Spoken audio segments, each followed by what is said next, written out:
میاں بیوی کا وہ واحد رشتہ ہے جو آخری دم تک ایک دوسرے کا ساتھ نبھاتا ہے۔ باقی سارے رشتے ساتھ چھوڑ جاتے ہیں، لیکن ایک مخلص بیوی اور شوہر ایک دوسرے کا ساتھ کبھی نہیں چھوڑتے۔ اللہ ہر میاں بیوی کے درمیان ایسی مخلص محبت ڈالے، آمین۔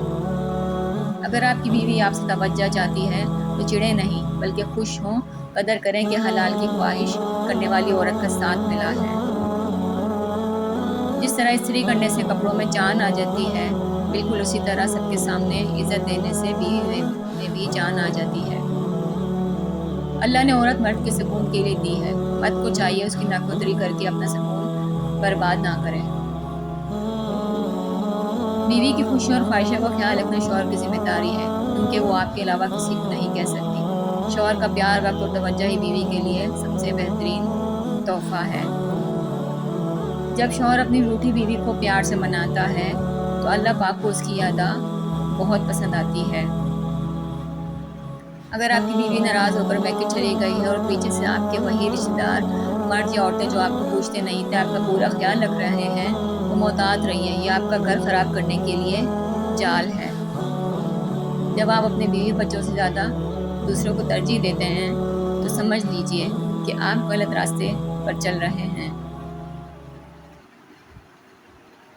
اپنی بیوی کی گود میں سر رکھ کر سونا سنت رسول اللہ صلی اللہ علیہ وآلہ وسلم ہے۔ بیوی کے لیے شوہر سے اور شوہر کے لیے بیوی سے اچھا کوئی دوست نہیں۔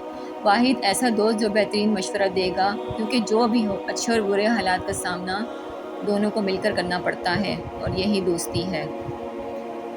بیوی کو صرف بیوی نہ سمجھیں، بلکہ ایک بہترین دوست رفیق حیات بھی خیال کریں۔ پھر اس کے ساتھ تعلق بھی ایسا رکھیں جیسے ایک مخلص دوست کے ساتھ رکھا جاتا ہے۔ پھر آپ کو باہر کسی چیز کی کمی محسوس نہیں ہوگی۔ ایک مرد کا خواب ہوتا ہے کہ اسے ایک پرفیکٹ بیوی ملے، اور ایک عورت چاہتی ہے کہ اسے پرفیکٹ شوہر ملے، مگر وہ یہ نہیں سمجھتے کہ اللہ تعالیٰ نے انہیں ایک دوسرے کو مکمل کرنے کے لیے بنایا ہے۔ گھر سے باہر جاتے ہوئے بیوی کو بتا کر جانا بیوی کی غلامی نہیں، بلکہ بیوی کو فکر سے آزاد کرنا ہے۔